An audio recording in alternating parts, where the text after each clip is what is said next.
மூலவர் திருவல்லீஸ்வரர், திருவலிதமுடைய நாயனார், தாயார் ஜெகதாம்பிகை. இதோட திருவிழாக்கள் எப்பப்போ நடக்குன்னு பார்த்தீங்கன்னா, பிரம்மோற்சவம் டைம், தை கிருத்திகை, குரு பயிற்சி. முக்கியமாக இது வந்து திருமண தடை உள்ளவர்கள் குரு நீச்சம் பெற்ற தலம் இது.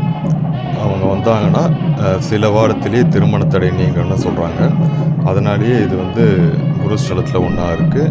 இந்த திருமண தோஷம் உள்ளவங்க கண்டிப்பாக வர வேண்டிய ஸ்தலமாக இது எல்லாராலையும் கருதப்படுது.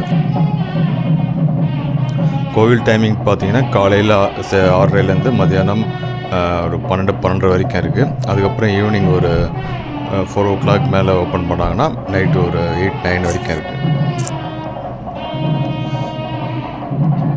இதோட சிறப்பு பார்த்திங்கன்னா, ராமர், ஆஞ்சநேயர், சூரியன், சந்திரன் ஆகியோருக்கு சிவனை வழிபட்ட தலம்னு